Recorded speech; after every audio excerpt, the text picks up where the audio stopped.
Hi, everyone. Welcome to the channel. My name is Nick Cosgrove, and I am back with this week's No Filter Q&A. This is the episode where I answer all questions related to diet, training, and supplementation that I've received from our in-house clients, online clients, as well as a few of our online followers over the past 7 days. Remember, if you have any questions related to diet, training, or supplementation, please feel free to email me at nick@foreverfitperformance.com, or you can also DM them to me on my Instagram at @fitcosgrove_.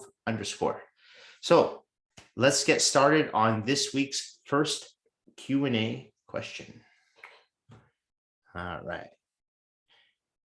Okay, first question. Hi, Nick. I'm addicted to sugar and need help. I'm usually good for most of the day. However, as soon as I get home in the evenings, the cravings become unbearable. Anything you can recommend to help stop these cravings?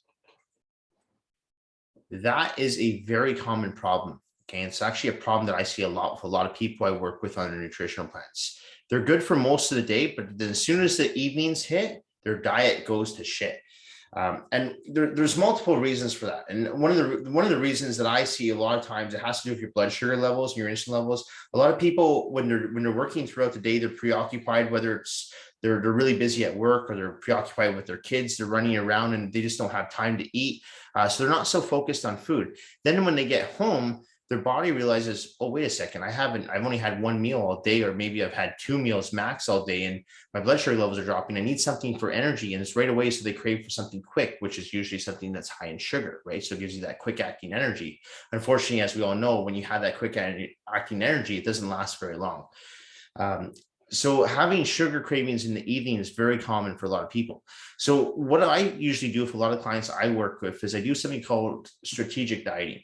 So I'll look at someone's plan. I'll ask them to send me 3 days of what they're eating. Usually what I'll ask them to do is send me 2 work days and 1 weekend day, so I can assess their diet, what they're doing before they start to work with me, just so I can see what the trends I see. Are they someone who craves more salt? Are they someone who craves more sugar? Do they have a lot of carbs in their diet? Do they crave more fats? And then I get to know their body a little bit and see, okay, their lifestyle, what works for that person.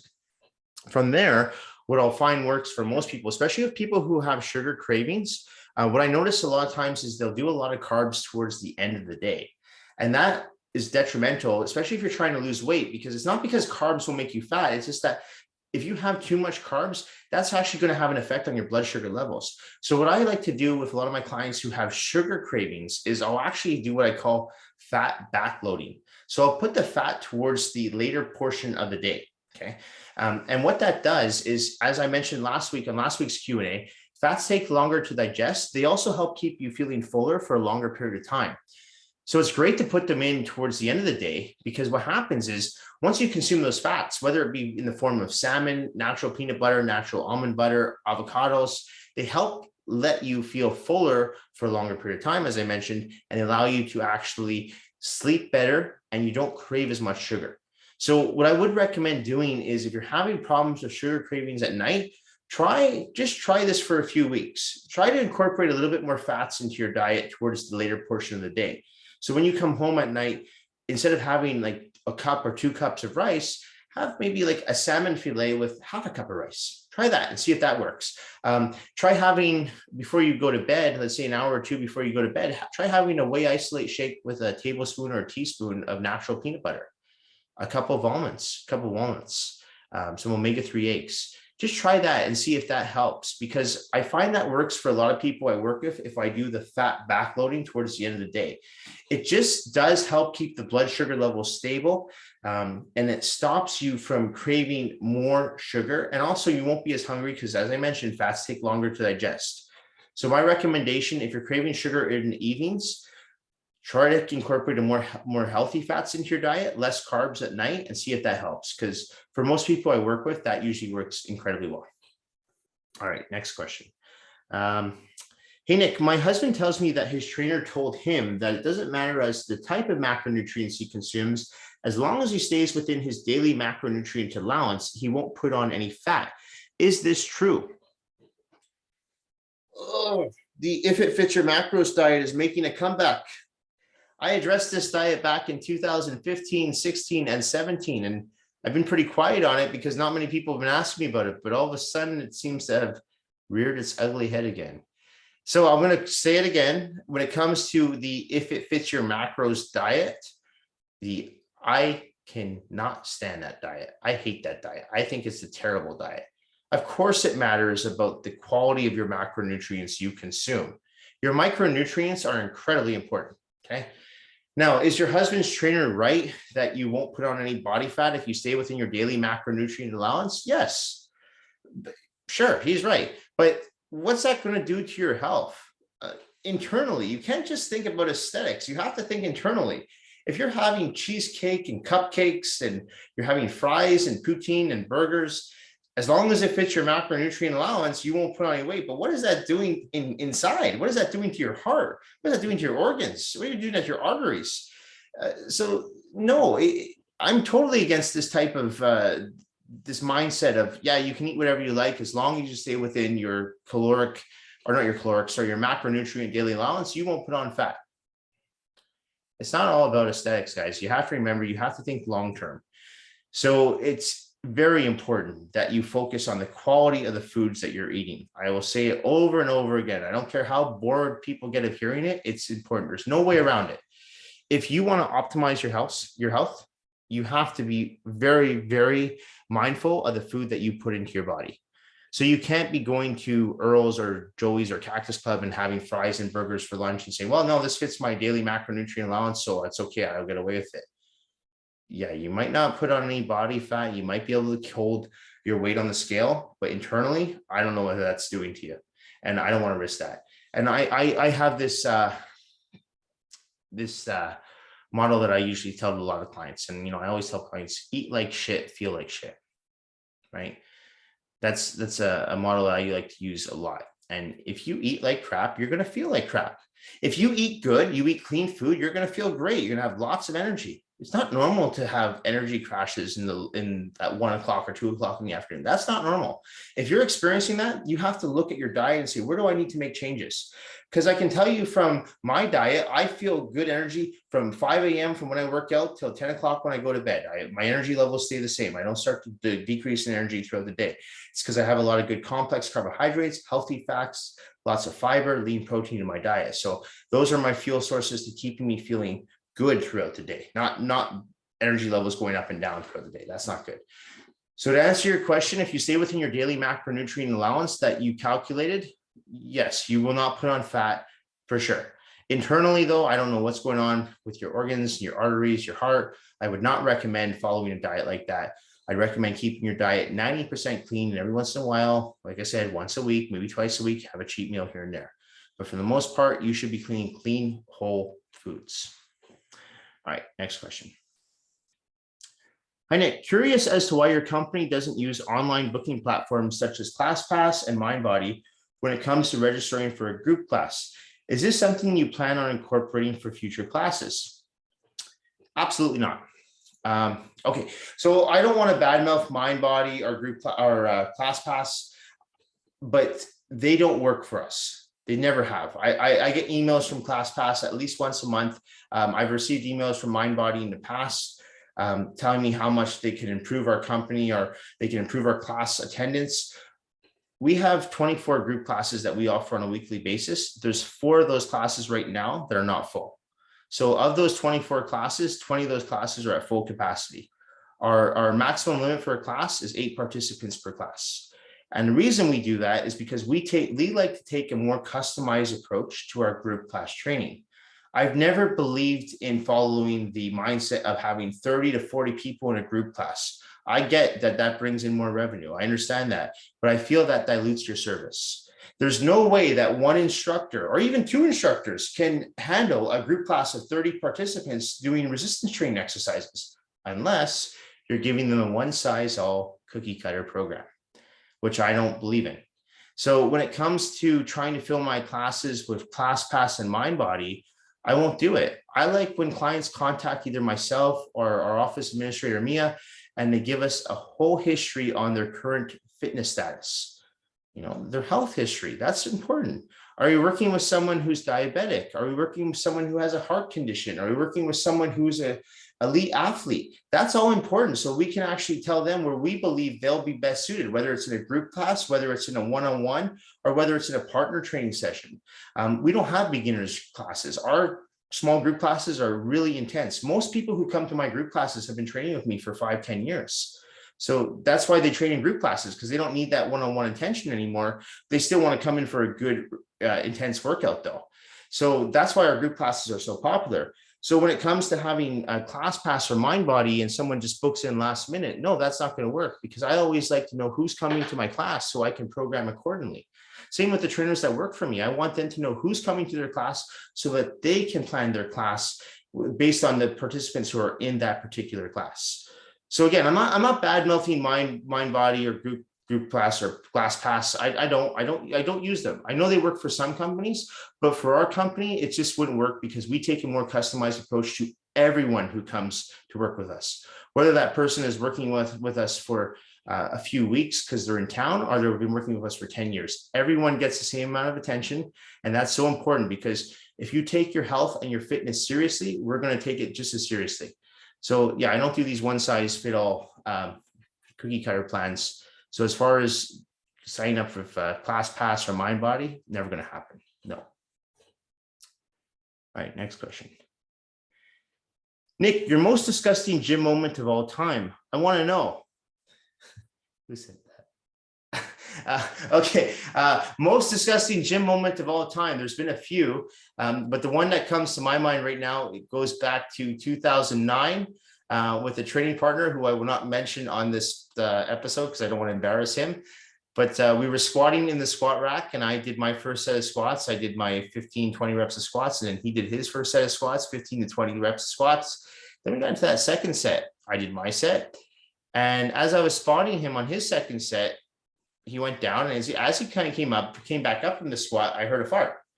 I actually heard a noise. It was him farting. So I thought, okay, no big deal. People do fart when they squat. I've heard it before. I've done it before. People do sometimes fart when they squat. It happens. But all of a sudden, as he started to go back down, a stool came out of his shorts, like an actual stool sample came out of his shorts. And I looked at it, I was shocked. I was like, is that what I think it is? And then he proceeded to finish his set. And as he went down for another repetition, another stool fell out of his shorts. So at that point, I realized he was taking a shit in the squat rack.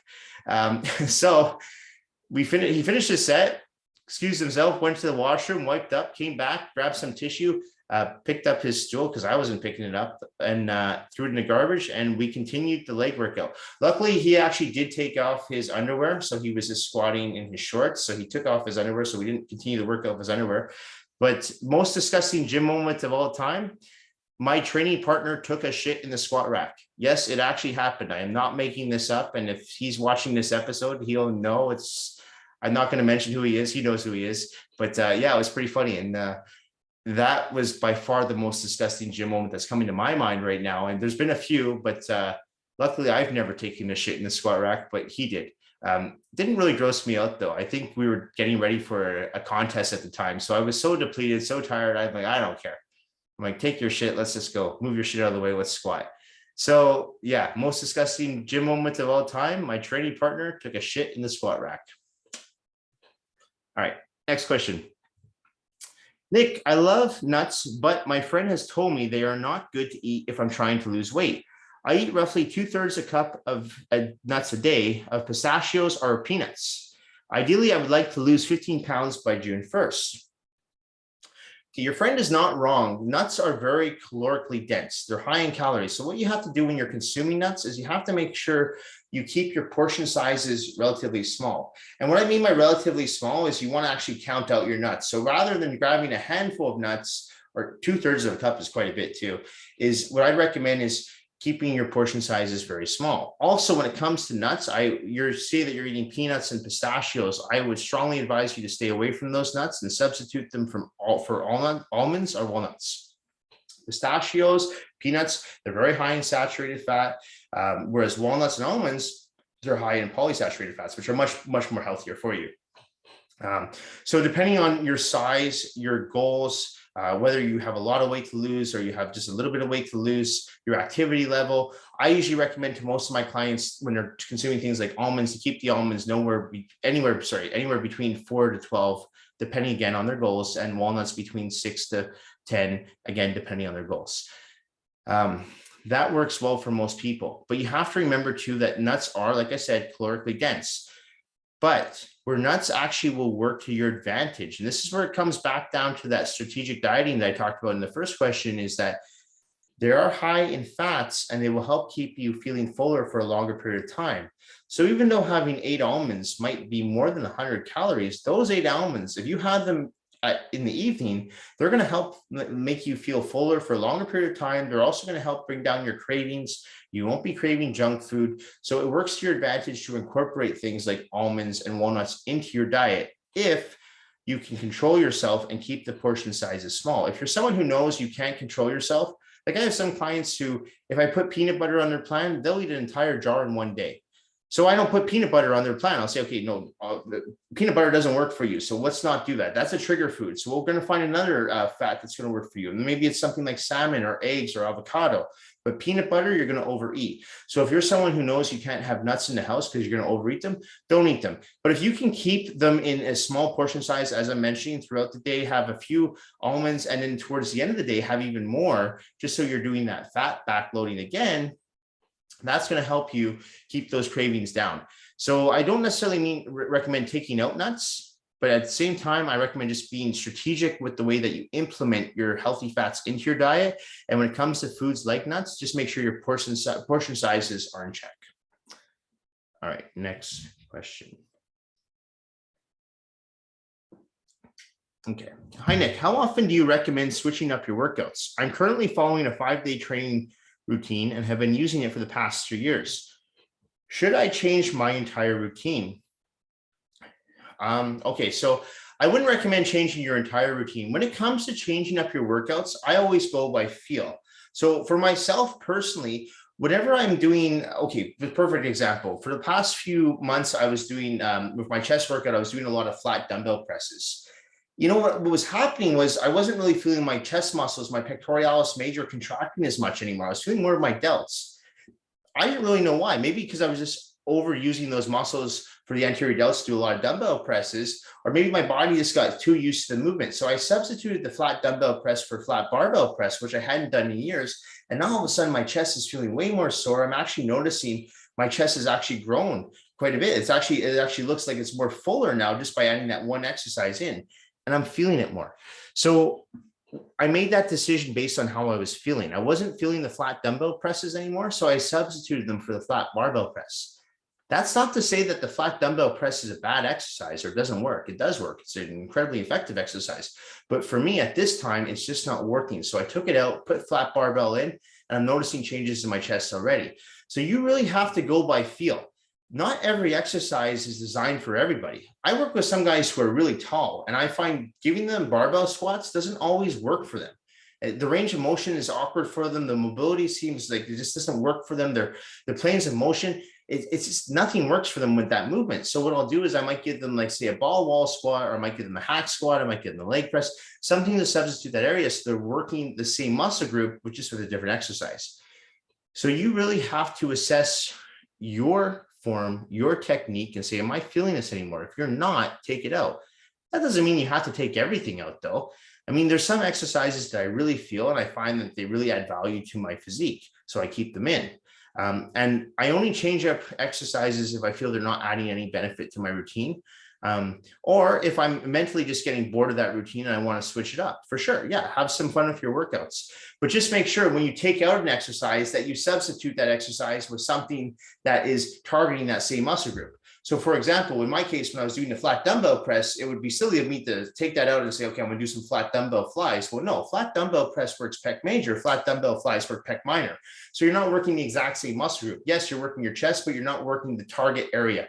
So you want to make sure, if I'm taking out flat dumbbell press in this case, well, I better substitute it with flat barbell press. So I'm still working pec major. Okay, same thing if you're doing, for example, shoulder press. Let's say you're doing a barbell military press. You don't feel that anymore. Switch it up for some dumbbell shoulder presses for a bit. You're still working your anterior deltoids. Don't take out the barbell military press and start doing some dumbbell lateral raises. Well, no, that's the anterior deltoid versus the medial deltoid.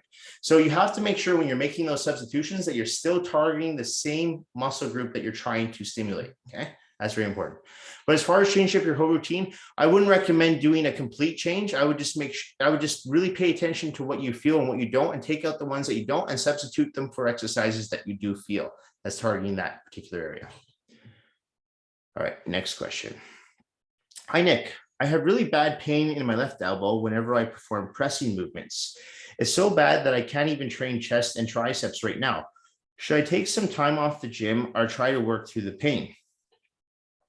It's really hard for me to diagnose an injury unless I meet you in person and I can assess your mobility and your flexibility and look at your form and technique.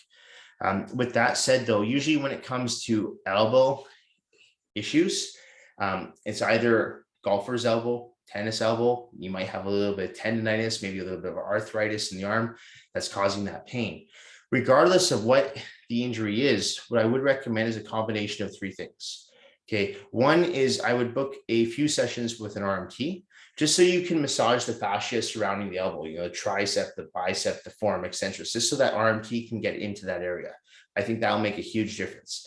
The second thing I'd recommend is a topical. So whether that be Tiger Balm or Voltaren, both of those work exceptionally well. And I would apply those 4 to 5 times a day.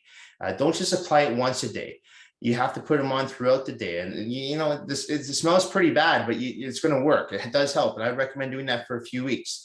The last thing I'd recommend doing is add an extra set. So in your case, you're saying chest and triceps that bothers you. So what I would do is I'd add an extra set to both my chest and tricep workouts just to warm up. So a warm up set. So let's say you're a guy and you go to the gym and your warm up set with a incline barbell bench press is 45-pound plate aside.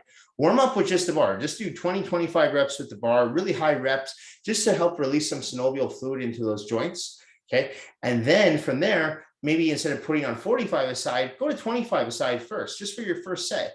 And if you want, you don't even have to count that as a working set. You can count that as a warm-up set too, just to get, again, some blood, some glycogen, some synovial fluid into the body, into the joints, so you're warmed up, your joints are lubricated, and then you're good to go. I think that's going to make a huge difference. So the combination of massage, topical, and high repetition warm-up sets, that's going to make a huge difference when it comes to joint pain. The last thing I'd recommend, if the pain is that bad, purchase a brace for your elbow, just to wear when you're in the gym. You don't want to become over reliant on that brace, but just to wear when you're working out. I'm not saying wear it 24 hours a day. I'm just saying just during those workouts, especially in your case, the chest and tricep workouts. That will help keep things in proper alignment, the muscle belly with the joint. Okay, so that's what I'd recommend. Okay, so massage, topical, high repetition warm-up sets, and an elbow brace. And try that for a few weeks and see if that works. If it doesn't, my next recommendation is to either go and get an x-ray on your elbow to see what's going on, or visit a physiotherapist and see if he or she can help you. Okay. All right. Okay. Next question. Hi, Nick. Do you have to squat really heavy in order to add size to your legs? I feel whenever I increase the weight too much during squats, I feel it more in my back than I do in my legs. All right. As soon as you start to feel an exercise in an area where you should not be feeling it, in my opinion, you need to stop what you're doing and you need to assess what's going on. Is the weight too heavy? Is the range of motion off? Is your stance wrong? In the case of a squat, there could be multiple reasons as to what's going on with why is your lower back bothering you? Did you injure your lower back a few days earlier doing deadlifts, hyperextension, seated rows? If you just notice, though, in this case, if you just notice that your lower back is bothering you when you're squatting really heavy, then my recommendation is keep the weight on the lighter side, but keep the intensity high. I've never been a heavy lifter. I've said this before. My maximum squat is 315. That's it. The most reps I go for on that is 10 reps. I've been doing that for 10 years. It's my last set of a squat. I'll do 10 reps at 315. I feel that. I'll take it down to a triple drop set. And my quads, when I'm done, they're pumped. I don't feel anything in my lower back. I feel that just in my quads because that weight works for me. I don't need to go heavier than that. I'm keeping my reps in double digits. And as I mentioned, double digits, in my opinion, is the best way to train. Keeping your reps between 10 to 15. That's the best way to avoid injury, in my opinion. And yeah, my legs have responded really well to that. Just because you're not lifting super heavy weights doesn't mean that you can't work out intensely. What's the difference if you're squatting, let's say 500 pounds, but if you're taking 5-minute rest periods between sets, versus if you're squatting, in my case, say 315, and you're only taking 45 seconds to a minute rest in between sets? They're both intense, but one is not going to risk injuring yourself, which is the lighter weight. So I don't think you have to squat super heavy to add size to your legs. I just think you have to make sure that you're training intensely. And if you can't increase your weight on your squats without injury or without your back being bothered, then I recommend is just take shorter rest periods in between sets. So you're still stimulating muscle growth. Remember, your muscles don't know how much weight you're lifting. They respond to the intensity. So if you're struggling to lift, say 5 pounds, guess what? Your muscles are going to respond. So if you're squatting, let's say 315 or 245, whatever you're squatting, and you're burning out the muscle, who cares? Squat that weight. But it's very important that you feel the exercise in the area that you should be feeling it. And if you're not, then that's the case where you have to say, okay, is this exercise for me? Do I need to maybe hire a coach or trainer for 2 or 3 sessions just to help me with my leg workouts, just so he or she can assess my form and technique and provide me with some positive feedback that will help me get over this hump? Okay, so there's multiple things that you can do, but to answer your question, no, I don't think you have to squat super heavy to get big legs. I really don't. I think if you look at my contest photos over the past 10 years, I developed pretty good legs and I was never a heavy squatter. I never did.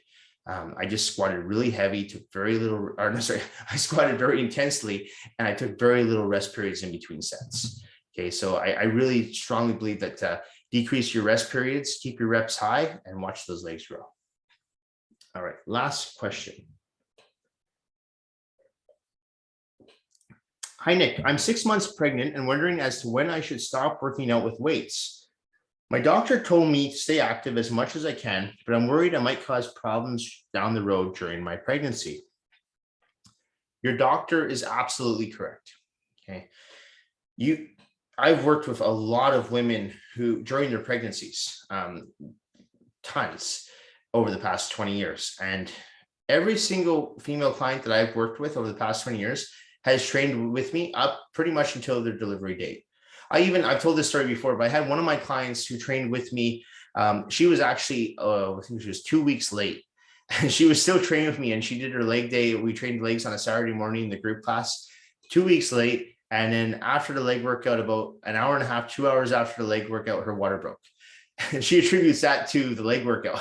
Whatever it was, she was still training. She was fine. We had to make some modifications, but for the most part, she trained right up to her due date. Now, of course, this is going to depend on the individual, and you talk to your doctor. And if your doctor says that you're active, stay as healthy as you can, keep doing it. I'm all for that. I'm all for women training throughout their pregnancies. I think, when I first started in this industry, there were a few doctors that would tell people, oh, don't lift weights at all. That's going to injure yourself. You're going to injure yourself. It's going to have a negative impact on your pregnancy. And so a lot of women would get scared about lifting weights while they were pregnant. And that mindset has changed now, because I think doctors are more informed on resistance training, the benefits of resistance training. So what I'm noticing now is a lot of doctors, like your doctor, is saying, no, stay active, stay fit. I want you to keep going to the gym. I want you to lift weights. This is the best thing you can do for your pregnancy. And I can tell you right now, in 20 plus years of doing this job, working with, I would say at least 50 plus women who've, during their pregnancies, who trained with me up into their delivery date, there were no problems, no complications whatsoever. So as long as you're going to see your doctor on a regular basis and your doctor is doing your checks and says, no, everything's good, I would keep training. I wouldn't take out the weight training. You have to remember too, during pregnancy, you want to be fit, you want to be healthy for your baby. So to stop going to the gym and to stop exercising, in my opinion, that's the worst thing you can do. Now, obviously, if you have some health conditions or your doctor is saying, no, I need you to take it easy, listen to your doctor. But from everyone I've worked with, no, they trained right up until the very end of their pregnancy. And as I mentioned, when my one client trained 2 weeks after she was late and then her water broke. So I've never seen any adverse side effects from training while you're pregnant. I've never had any issues with women training pregnant on the floor. If anything, I've had a lot of female clients tell me it was the best thing they could do because the delivery was quite easy for them. And they got back to the gym about a week, 2 weeks after they delivered. So I would not recommend taking any time off the gym while you're pregnant, unless, of course, your doctor has advised you to do so. Okay. Anyway, guys, that's it for this week's Q&A.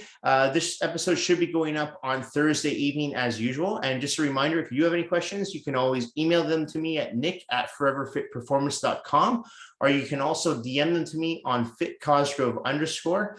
And also as a reminder, we do have an online app that you can join. And that's a separate Q&A that we offer on Tuesday evenings. So that Q&A is put out every Tuesday evening. And along with that, you get all my training programs, dietary plans, and supplement protocols that I designed over the past 15 plus years. And I also always put up a new revised nutritional plan and training program each week on that online app. If you have any questions about joining that online app, you can email me at nick@foreverfitperformance.com, or you can also email our office administrator, Mia Watson, at mia@foreverfitperformance.com, and we'll send you over all the information with regards to that online app. Hey guys, that's it for now. Thank you all for tuning in. I will see you all next week. And just a reminder, any questions, please feel free to send them to me anytime. Thank you all very much and have a wonderful evening. Bye for now.